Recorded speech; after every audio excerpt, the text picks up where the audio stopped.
now we come down here to verse 2, and I want you to look at this, because here is a verse that when I was a boy I heard, and it made me wonder about the Bible. And let me give you a little background here. I think most little towns of a bygone day had a character in it known as the town atheist, a freethinker, generally a ne'er-do-well, and sometimes he wasn't. He could have been one of the leading citizens of the community. Well, in the little town in which I lived as a boy, it lacked many things. We didn't have any street lights. In fact, we didn't have electric lights at all. We used a lamp. And we didn't have any sidewalks. We didn't have any paved streets. And we didn't have running water, except you'd run out to the well and get it. And we didn't have what's known as inside plumbing. It was all outside. But you know, in that little town I lived in southern Oklahoma, we had a town atheist. He was a socialist, he said. And he would speak at a street corner on the square every Sunday morning. That is, when the weather permitted. And he generally would get a big crowd of about a dozen around listening to him. And to me, he was an amazing individual, because I'd hear him on the way to Sunday school. I always stopped and listened to him. And the thing I marveled about the man was this: his mouth was cut on a bias, and he chewed tobacco. And you know that he defied the law of gravitation. The thing I watched about the man was this.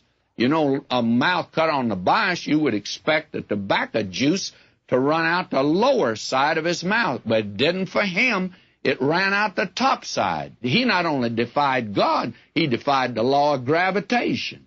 And he ridiculed the Bible. And he always was pointing out supposed contradictions in the Bible. And his favorite was here in Galatians. I can hear him to this day. Bear ye one another's burdens, and so fulfill the law of Christ. Now he'd say, right down in that same chapter, just a few verses, it says, for every man shall bear his own burden. Now, he said, that's obviously a contradiction in the Bible. And all of us in the little town, we just stood there with our mouth open listening to him, and we didn't know how to answer him. And by the way, how would you answer him? Well, it's a very simple answer if we just only had known then. And burdens are those things that we all have in common. All of us have burdens.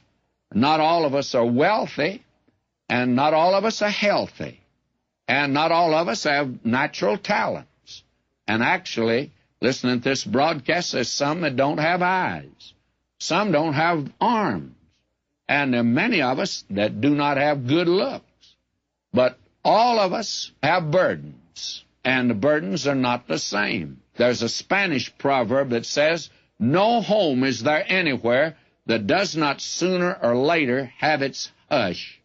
The hush comes to all of our homes. There's a French proverb that says, everyone thinks his own burden is heavy. And George Herbert put it like this: no one knows the weight of another's burden. And there used to be a very wonderful lady, head of child evangelism here in Southern California. Her name was Mrs. Ranney. And she used to say, and I've heard her say it several times, even children have burdens. Now, all of us have burdens, but we all don't have the same burden. And did you know that there are 11 different words in the Bible that are translated by one word, burden? And there are two kinds of burdens. There's the burden here that you can share. Then there is the burden that you must bear. And that's what Paul's talking about. Now, we didn't know in the little town that there were two different words used in the Greek. In verse 2, you could translate it like this: the burdens of each other keep bearing. And the word is baros, and it means something heavy. It's the burden and heat of the day. And the word is used in Acts 15:28 at the Council of Jerusalem. They sent down to the Gentile church, for it seemed good to the Holy Ghost and to us to lay upon you no greater burden than these necessary things. It's that kind of a burden. There is a kind of burden you can share. There's a kind of burden you can't share. But here's a burden you can share. Someone has said that a load is half a load when two are carrying it. A woman in London got on a bus with a heavy basket. She sat down and put the basket in her lap. And there was a man standing there. He said to her, says, "Why don't you put the basket down on the floor? The bus will carry both you and the basket." And a lot of us got a burden that we could share with others. And we could share others' burden. Now, baros means fault. If a man be overtaken in a fault, man, that's his burden. May have some little sin. You could help him bear it. Infirmity, a fault, a weakness, an ignorance. Maybe he's doing something he doesn't really know about. A pressure, a tension, a grief. Oh, there's so many of these things. And this word baros, it emphasizes the weight, something that is heavy. And this is something that you can share. Now he goes on and he says, "For if a man think himself to be something when he's nothing, he deceiveth himself." You know, Paul gets in some of the most marvelous statements that are imaginable, and watch out for them. We've had several of them in Galatians. Here is one. It's a gem. And now here's a motto that many of us ought to have put on the wall for us to look at every now and then. If a man think himself to be something when he's nothing, he deceiveth himself. And you don't deceive anybody else. We need to recognize that. I heard a man say this concerning another. He said, "I wish I could buy that man for what he's worth and sell him for what he thinks he's worth." A great many of us overestimate ourselves.